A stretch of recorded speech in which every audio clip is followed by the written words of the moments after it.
when a ragged boy yelled, "Don't eat that!" Across the courtyard, everyone froze. No one expected that 5 seconds later, a billionaire's life would hang in the balance, and a secret darker than greed itself would spill open for the whole city to see. It was a late summer afternoon at the Willow Garden, an open-air café tucked between marble fountains and trimmed hedges that shimmered in the sun. The place was where the city's most powerful came to be seen. Gentle jazz floated from hidden speakers, mingling with the soft clinks of silverware. Waiters in spotless white moved gracefully between tables, serving plates that looked like art, color, perfection, and wealth all captured on porcelain. At the center table, under a striped umbrella, sat Arthur Lane, a man whose name made even seasoned bankers sit straighter. At 73, Arthur was still the definition of presence. Decades ago, he'd built an empire of glass towers, tech startups, and real estate so vast it stretched across countries. His face had the calm of someone used to control. His navy suit was flawless, his silver hair neatly combed, and his gold pen lay beside his plate, custom made, just like everything he owned. Across from him sat Elena, his wife, 30 years younger, stunning, and as polished as the diamond on her finger. Her every move was rehearsed elegance. She smiled often, but it was the kind of smile that never quite reached the eyes. She looked perfect from the outside, and maybe that was the problem. A few feet away, just beyond the cafe's fence, stood Liam, a boy who didn't belong in this part of town. His hoodie hung off him like it belonged to someone twice his size. His shoes had more holes than fabric, and his eyes darted between the tables, not with greed but hunger. Not just for food, but for something more human. He watched as plates of food passed him, soup steaming with herbs, sandwiches thick with meat. His stomach twisted, but he didn't move closer. He'd learned long ago that people looked right through him. To them, he was background noise, the kind of boy you stepped around on your way to somewhere important. Arthur barely noticed the boy. His gaze was fixed on his phone, scrolling through messages from assistants and managers while Elena stared into her reflection on her spoon. The silence between them wasn't new, it was familiar, heavy and carefully hidden behind polite smiles. Then, something subtle but horrifying shifted. Elena's hand, gloved in delicate silk, reached for her purse. Her motion was fluid, unremarkable, until Liam saw what slipped between her fingers, a small glass vial, colorless liquid inside. She glanced around once, then poured a few drops into Arthur's soup. The steam swallowed it whole, leaving no trace. Liam blinked. His breath caught in his throat. Did he just see that? He rubbed his eyes, his pulse quickening. No one else noticed. Not the waiter, not the guests. Just him. Elena leaned forward, her voice calm and quiet. "You always order the same thing," she said with a faint smile. "Maybe today you should try something different." Arthur chuckled lightly, unaware of the venom hidden beneath her words. He picked up his spoon. Liam's heart began to hammer. He couldn't be sure, but he was sure. He had seen that vial. He'd seen her twist it open. He wanted to look away, to tell himself it wasn't his business. What did it matter if one rich man ate poisoned soup? People ignored him every day. Why should he risk everything now? But his gut screamed. Every instinct told him this was wrong. He looked around for help. The waiter was busy serving coffee. A group of businessmen laughed over a deal. Nobody cared. Nobody ever did. Arthur lifted the spoon closer. Steam curled up and fogged his glasses. Liam's throat burned. He didn't think. He just moved. He climbed the small fence, feet hitting the tiled floor with a thud, and shouted at the top of his lungs, "Don't eat that!" The sound cracked through the cafe like glass breaking. Every conversation stopped. A fork clattered. Someone gasped. Arthur froze mid-motion, his spoon hovering inches from his lips. Elena's smile vanished, replaced by a mask of shock and then fury. "What did you just say?" she snapped, her tone so sharp it sliced the silence. Liam's hands shook, but his voice didn't. "You put something in his soup," he said. "I saw you." "Don't eat it, sir, please." The cafe fell into an eerie stillness. Heads turned. Dozens of eyes locked on the boy in the tattered hoodie, standing like a trembling statue beside the billionaire's table. Arthur looked at him, confused. "What's he talking about, Elena?" Elena's jaw tightened. "He's lying," she hissed. "He's a street kid, Arthur. Look at him. He probably wants money or attention. Don't let him ruin our lunch." But her voice wavered, just enough for everyone to hear. Liam's heartbeat thundered in his ears. He swallowed hard and stepped forward. "I'm not lying," he said, louder this time. "I saw you pour something into his soup when he looked at his phone." "Please don't eat it." Whispers spread like wildfire. Someone muttered, "Did she really?" Another gasped. The tension thickened. Arthur's hand trembled slightly as he set the spoon down. His eyes shifted between the boy and his wife, suspicion creeping into his composed face. "Elena," he said softly. "Is this true?" Her eyes blazed. "Of course not. How could you even think that?" She turned to the crowd, voice rising with forced indignation. "This is insane. He's just some homeless brat trying to cause trouble." But the more she spoke, the less convincing she sounded. Liam could feel his chest tighten. His legs screamed to run, but he stayed. "You don't have to believe me," he said quietly. "Just smell it. You'll know." The words hit Arthur harder than he expected. He leaned in, nostrils flaring slightly over the bowl. The scent was faint, strange. His face turned pale. "Elena," he said again. Slower this time, his voice colder. "What did you do?" Her calm shattered. Her lips twitched, and the hand holding her napkin began to shake. "Arthur, don't you dare listen to him," she shouted, slamming her palm on the table. "He's lying." But everyone could see it now, the fear in her eyes. And Arthur Lane, the man who built empires, suddenly realized his entire life might have been built beside a stranger, capable of ending it in a single sip. Elena's voice cracked like a whip across the hushed café. "This is madness. Arthur, he's just some filthy boy from the street. Why are you even listening to him?" But Arthur didn't answer. He just stared at her, his hand hovering near the bowl, his eyes dark with disbelief. The man who once controlled boardrooms and skyscrapers suddenly looked uncertain. Liam stood his ground, though his knees felt like they'd give out any second. He could hear the faint tremble in his own voice, but he refused to back down. "I don't want anything from you," he said. "I just don't want you to die." That one line cut through every whisper in the room. The cafe fell completely silent. Even the fountain outside seemed to stop its soft trickle. Arthur's fingers tightened on the spoon, then slowly released it. His gaze flicked toward Elena again, searching her face for a truth she wouldn't give. "You've been different lately," he said, voice barely above a whisper. "Restless, secretive, and now this?" Elena's expression twisted into anger. "How dare you accuse me of something like that in front of all these people?" She snapped. "You've lost your mind," but her voice broke on the last word. The mask was slipping. The crowd could feel it too. Patrons leaned forward in their seats. The waiter clutched a tray so tightly his knuckles turned white. Whispers began to build again, quiet, cautious, electric. "I saw it," Liam repeated, steadier this time. She had a small glass bottle. "Clear liquid." She poured it into your soup and stirred it. "Please, sir, don't let her talk you out of what you already know." Elena spun toward him like a storm breaking. "You little liar," she hissed. "Do you have any idea who I am? I could have you thrown out of here in seconds." But her rage only made her look more guilty. The elegance was gone. The calm had vanished. She was unraveling in front of everyone. Arthur pushed back his chair, the scrape of its legs loud against the marble floor. He stood, towering over the table. The years in his posture seemed to disappear, replaced by something steely and sharp. "Elena," he said quietly, "sit down." She froze, blinking rapidly. "Arthur," I said, "sit."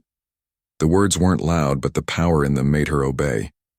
He turned toward Liam, studying him as though the boy held the last thread of truth in this entire mess. "What's your name, son?" "Liam," he said, almost whispering. Arthur nodded slowly. "Liam, you're certain of what you saw?" "Yes," Liam said firmly. Every word. Elena's eyes darted between them, desperate now. "Arthur, please. This is insane." "He's lying, can't you see that?" Arthur didn't even look at her. "If he's lying, then we'll know soon enough." He gestured to the waiter who'd been frozen near the counter. "Call security." "And the police," the entire cafe gasped. Someone dropped a cup that shattered on the floor. Elena shot to her feet. "No, you can't do that. This is humiliating." But Arthur was done arguing. His jaw was tight, his voice iron. "Then you have nothing to fear, do you?" She stared at him, breathing hard, and for a moment her eyes softened as if searching for pity, for the man she once pretended to love. But there was none left in him. The waiter hurried off, fumbling for his phone. The hum of whispers grew again, sharper now as everyone realized they were witnessing something out of a movie, something real and dangerous. Liam stood there, silent, his heart pounding like a drum. For a second he wondered if he'd made a terrible mistake. If maybe he'd imagined the whole thing. What if she really was innocent? But then Elena muttered something under her breath, a single line meant for no one to hear. "You should have minded your own business." Liam froze. His stomach turned cold. Arthur heard it too. His eyes widened, a flash of shock crossing his face. "What did you just say?" Elena blinked, realizing her slip. "Nothing, Arthur's expression hardened. "You really did do it." She opened her mouth to protest, but no sound came. Her face drained of color. Then from somewhere outside the cafe, the distant wail of sirens began to echo closer. People murmured nervously, turning in their seats. The sound grew louder, sharper, until even Elena's hands started to tremble. Arthur crossed his arms and stared at her, silent, waiting. The siren stopped abruptly outside. A moment later, 2 uniformed officers stepped into the willow garden, scanning the scene with calm precision. One of them, a tall woman with sharp eyes, approached the table. "Is there a problem here?" she asked. Arthur nodded slightly. "Yes, this young man says he saw my wife put something in my food. I want it tested." The officer's gaze moved to Liam, then to Elena. "Is that true, ma'am?" Elena's voice was shaky now. "That's absurd. He's making it up. I don't even know him." But her hands betrayed her, trembling as she clutched her purse. The second officer stepped closer to the table, sniffing the soup cautiously. He frowned. "There's a strange odor," he murmured. "Sweet, metallic." Gasps rippled through the cafe again. Arthur exhaled slowly as if a lifetime of denial had just broken. "Elena," he said, his voice cracking slightly, "how long have you been planning this?" Her mask shattered completely. Her shoulders slumped. She looked at him with a mixture of fury and despair. "You think you're the victim?" she spat. "You think I enjoyed living under your shadow? Watching you control everything, my life, my choices, my future. You treated me like one of your possessions, Arthur." Her voice rose, trembling, wild. "I just wanted my freedom." The officer beside her nodded grimly. "Ma'am, I'm going to ask you to step away from the table." But Elena didn't move. She clenched her fists, tears forming at the corners of her eyes. "You'll regret this," she whispered. "Both of you." Arthur closed his eyes, shaking his head slowly. "No, Elena," he said softly. "The only one who'll regret anything here is you." The officer reached for her arm. "Ma'am, please." And that was when Elena snapped. She lunged for her purse. Elena's sudden movement sent the cafe into chaos. Chairs screeched, plates shattered, and several guests jumped back in fear. The officers reacted instantly. One reached for her wrist while the other steadied Arthur, who'd taken an instinctive step backward. "Don't touch me," she screamed, struggling as the officer pinned her arm against the table. Her purse tumbled to the floor, spilling its contents, lipstick, keys, a small perfume bottle. And then, clinking faintly as it rolled across the marble, a clear glass vial, the same vial Liam had seen. The cafe went silent again. All eyes locked on that tiny object as it spun to a stop, glimmering in the light like an exposed truth. The female officer bent down, picked it up carefully with a handkerchief, and held it up. "What's in this, ma'am?" she asked. Elena didn't answer. Her face drained of color, her chest heaving with short, ragged breaths. Arthur's expression shifted from shock to heartbreak. He stared at the vial, then at his wife, the woman he'd trusted, defended, and loved despite every whisper he'd ignored. "Elena," he said quietly, voice trembling. "Why?" Her lips quivered, eyes darting around the room, searching for an escape that didn't exist. "You wouldn't understand," she whispered hoarsely. "You never did?" "Try me," Arthur said, his tone still calm. But there was something cold behind it now. Tears welled up in her eyes, but her anger burned hotter than her grief. "You made me invisible," she cried. "You and your empire, your dinners, your perfect life. I was just an accessory to show off, a prize you paraded in front of people who bowed to your name. I was tired of living in your cage, Arthur. You tried to kill me," he said softly, disbelief etched into every word. "That's not freedom, Elena." She shook her head violently. "You don't get it. You've controlled every part of my life, my money, my choices, even my friends. You said it was for my protection, but really, It was about power. You couldn't stand the thought of me walking away. Arthur swallowed hard, his hand trembling as he placed it on the table for support. So you decided to end it instead? Elena laughed bitterly. End you, actually. Gasps erupted from nearby tables. Someone whispered, she admitted it. The officers exchanged grim looks. The male officer stepped forward. Ma'am, you're under arrest for attempted murder. Elena's body went rigid. No. You don't understand, I didn't mean. But her protest was cut short as the officers gently but firmly pulled her hands behind her back. The metallic click of the handcuffs echoed through the café, sealing her fate. As they began escorting her out, she turned one last time toward Arthur, her voice cracking. You took everything from me, she said. Now you'll see what it feels like to lose. Arthur didn't respond.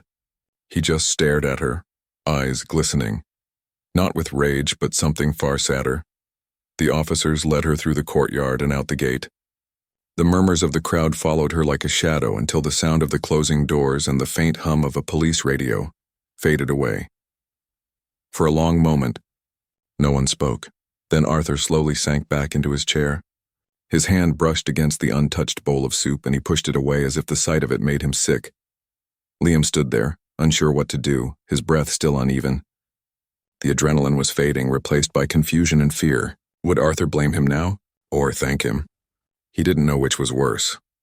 Arthur looked up at him, and for the first time since this all began, there was no wall between them. No class, no distance, no difference. Just two people who'd seen the worst of humanity up close. You saved my life, Arthur said quietly.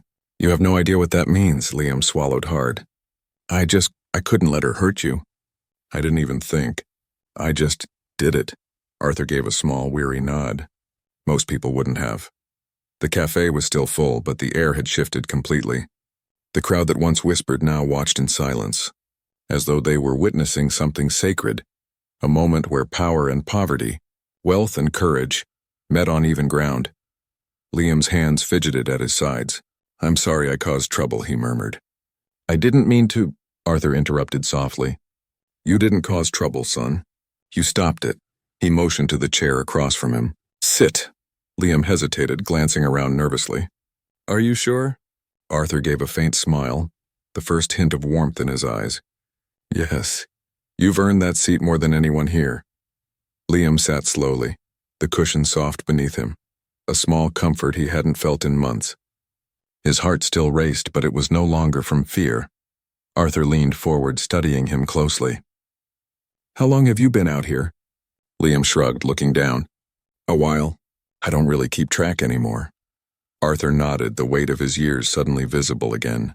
That's going to change. What do you mean? Arthur pulled his phone from his pocket, dialing quickly.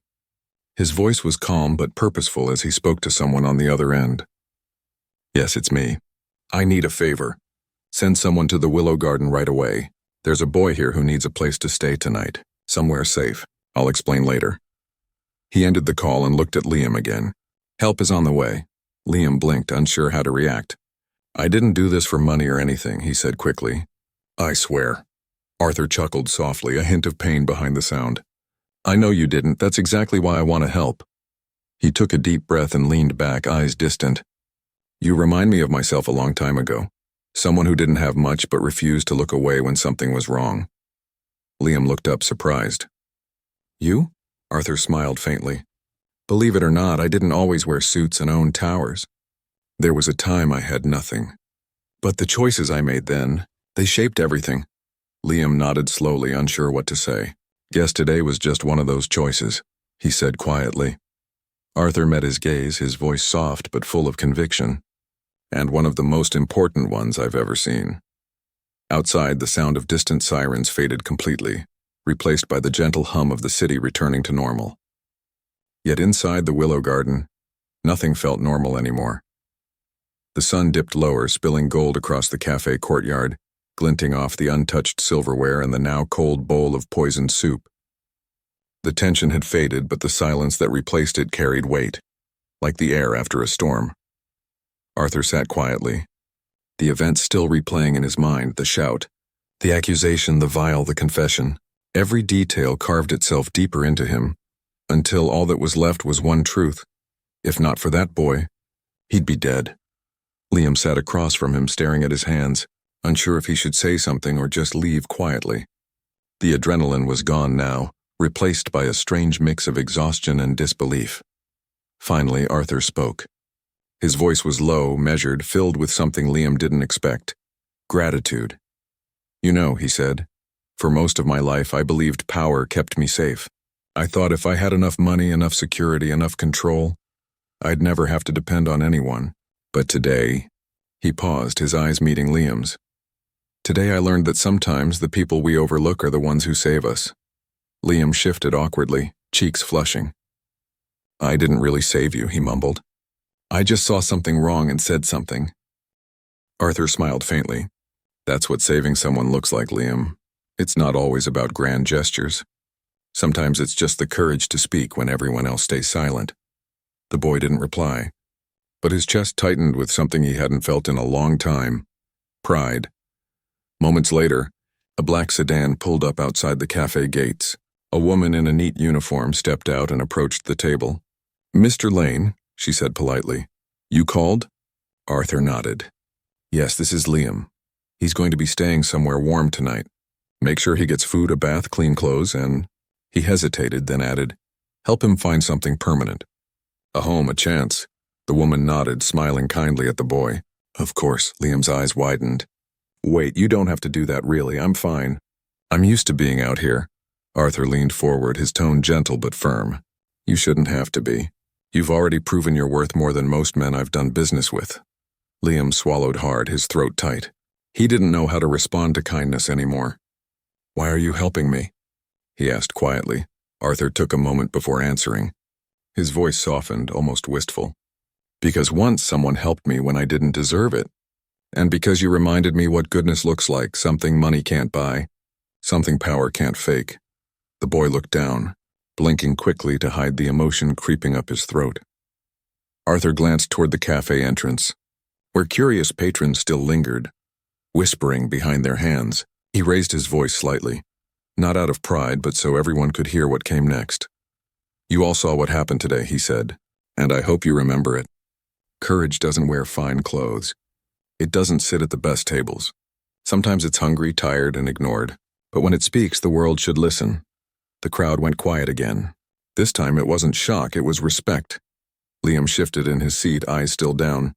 "I don't think I'm brave," he murmured. "I was just scared you'd die." Arthur smiled softly. "That's what real bravery is, Liam. Doing the right thing even when you're terrified." The woman placed a reassuring hand on Liam's shoulder. "Come on, let's get you cleaned up." Liam stood, hesitating for a moment before turning back to Arthur. "Thank you for believing me."